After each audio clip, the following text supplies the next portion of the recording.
Nero kumana yeye kumana anodiwa nevanhu zvinoshamisa varume zvakaitika yesterday. Mapurisa the security forces neZANU-PF vakanzwa runyere kubere kuti Nelson Chamisa achauya kurufu champion Makanyaire. Vakomana zvakaita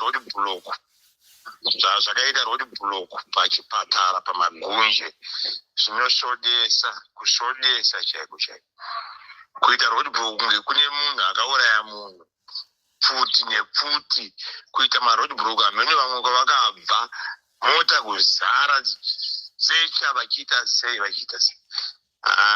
Chamisa avatemesa musoro kana Chamisa asina basa asina chaanoziva asina pati ko munhu muitireko basa rekuti mukanzwa kuti ari kufamba ari kuenda pakati maakuvhunduka muri kuvhundukei kureva kuti ZANU-PF eti Mnangagwa havasiwo vakawina election.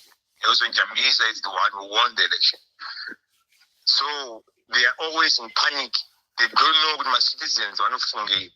They don't know what my citizens. They think with my citizens they will uprise and fight for their stolen votes. Rosa Kamjona, Vajangoti Chamisa. Let's keep on fighting citizens. Kushikata wina. Shanduka inabuya nezwari muchete musaore moyo kusvika Chamisa apinda muofisi. Vakutenda citizen vese makaenda kunoviga maira Makanyaire. But kusvika Chamisa apinda muofisi, let's keep on fighting. We will not stop. We will not stop till ZANU-PF, the corrupt criminals of ZANU-PF, dzava papower.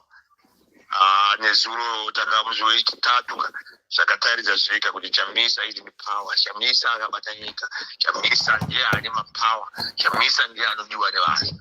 Zvakataridza zvika kuita road block yenyenye 45 taionekwa ma-AK kusoti mapistol tasingaoni nenyaya yekuti Chamisa ari kuenda kurufu kwamai Makanyaire, nenyaya yekuti vanzwa runyere kubere kuti Chamisa is going to carry election.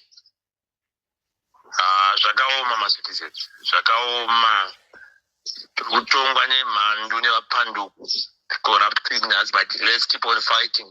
Tell them that kuti isusu vana Chamisa hatibve kusvika zoita sei, macitizens vana Chamisa hatibve, and we are going to fight kusvika tasununguka kusvika Chamisa atonga nyika ino. Thank you citizens, muve nezuva rakanaka. Ropafadzo nokutendai. Masquera saying Mure Zimbabwe, welcome to our channel Zim Confessions and Deep Secrets. Kanakariki kutanga kukuya nino channel, please don't forget to subscribe. Kano chingwa garo subscriber, don't forget to comment and share this video. Nasi Mure Zimbabwe takigira inya yabulitswa ne one of my bodyguards Nelson Chamisa uyabuli achitaura chiitiko chakaitika apo Nelson Chamisa aenda ku magunje kukwanga kune funeral ya one of Citizens Coalition for Change members. Akabuda bodyguard wachitaura iye achiti mapurisa paakangonzwa kuti ku Chamisa ari kuatenda this funeral hanzi hazvina kumira mushe, hazvina kupera mushe, pakaiswa roadblocks kuti uyaone hanzi mapurisa nemasoja vanga vakabata ma-AK-47 pamwe chete nemapistol vachifoja roadblocks vachisecha for Nelson Chamisa. Zvinomira mushe zviri kunzi, it shows kuti Mnangagwa is still afraid of Nelson Chamisa pamwe chete nebata rake reZANU-PF. Since they know kuti Chamisa achiri kudiwa nevanhu mune Zimbabwe, tisingazive kuti munoiona sei nyaya iyi kutaura kwatiri kuita Nelson Chamisa haana political party yaanayo, uyezve is not participating actively in politics. Asi chiitiko ichi chashamisa vanhu vazhinji kuti why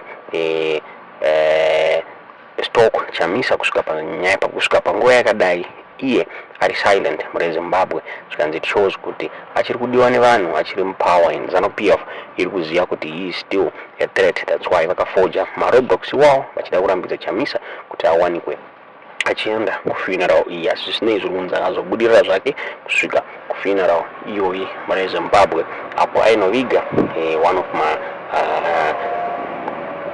colleagues ake mure Zimbabwe. Tisingaziva kuti munoona sei nyaya iyi funga takangoona pane mapictures akasekulira pa social media Nelson Chamisa achitora maselfie nevanhu vanochiratidza kuti aiwa Nelson Chamisa vanomuda muri Zimbabwe. Zvinova izvo zvinofadza bato reZANU PF. They were trying kuti asawanikwa achimingla ma-citizens muri Zimbabwe. Toti mungonzwa audio iyi muhamadzi zvamuri kufunga pamusoro penyaya iyi mucomment section. Kwanero kumana iyeye komana anodiwa nevanhu zvinoshamisa varume zvakaitika yesterday. Mapurisa the security forces neZANU PF vakanzwa runyere kuvere kuti Nelson Chamisa achauya kurufu rwachampion Makanyaire. Vakomana zvakaita road block pachipatara pamagunje zvinoshodesa chaiko kuita road block kunge kune munhu akauraya munhu pfuti nepfuti kuita maroad block amene vamwe kwavakabva mota kuzara secha vachiita sei Chamisa avatemesa musoro. Kana Chamisa asina basa, asina chaanoziva, asina pati. Ko munhu muitireko basa rekuti mukanzwa kuti ari kufamba ari kuenda pakati maakuvhunduka. Muri kuvhundukei? Kureva kuti ZANU PF eti Mnangagwa havasiwo vakawina election. Nelson Chamisa is the one who won the election. So they are always in panic. They don't know what my citizens want to fungi. They don't know what my citizens. They think with my citizens they will uprise and fight for their stolen votes. Rosa Kamiona, Vashingoti Chamisa. Let's keep on fighting, citizens. Kushikata wina. Shanduka inabuya nezuwa muchete musaore moyo kusvika Chamisa apinda muofisi. Vakutenda citizen vese makaenda kunoviga amaiva Makanyaire. But kusvika Chamisa apinda muofisi. Let's keep on fighting. We will not stop. We will not stop till ZANU PF, the corrupt criminals of ZANU PF, dzava papower. Nezuro takamuzwe chitatu zvakataridza zvika kuti Chamisa is in power. Chamisa akabata nyika.